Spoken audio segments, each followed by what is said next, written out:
I'm Marla Hassner, and I'm the Director of Human Resources here at God's Love We Deliver. So I graduated from law school in the late 80s. So in the 1990s, I was the young professional, right, here in the city, starting out at that time my legal career. And I had friends who were sick and or had already died by 1990. We were young, we were in our 20s, and so I started doing that work at GMHC on the hotline because I wanted to do something, because I wanted to help. These were members of my community, and I wanted to do something about what was happening and helping people and giving information to people and trying to provide, if not comfort, because sometimes we were not able to provide comfort. Sometimes the information we were sharing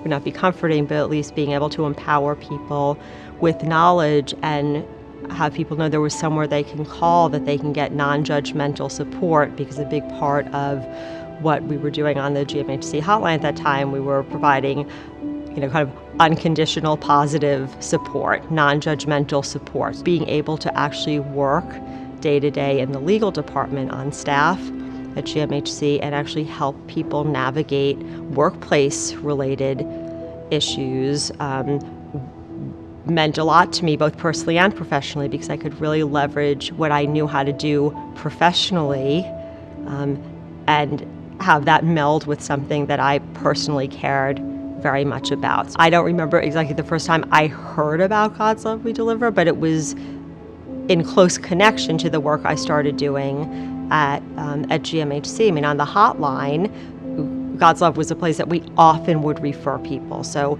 people living with HIV/AIDS or their caretakers or partners would call and ask for resources for someone who, if they were getting sick themselves. And so God's Love was always on the resource list. God's Love doesn't just serve people living with HIV/AIDS anymore, but it's to me, when I think about God's Love, it's part of the HIV/AIDS community, and it's still really part of the LGBT community, even though, again, the mission has expanded, the volunteer population, the employee population, the client population has really diversified in wonderful ways since then. I still see it as part of those communities where I started and now where I've returned. I think of God's Love as being an integral part of the LGBT community because of the organization's roots, and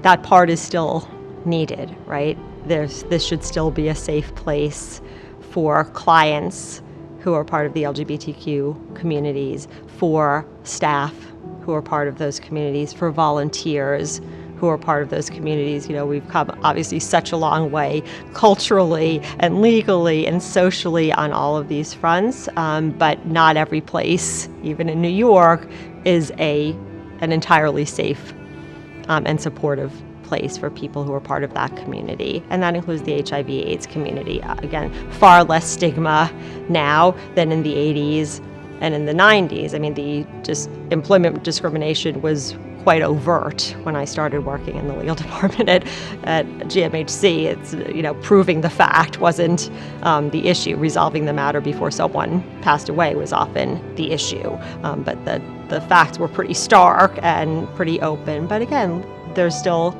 stigma still exists. Pride means to me, and it means so many things, being able to be who I am always. And a big part of that is being able to be who I am at work, right? Bringing my whole self to work.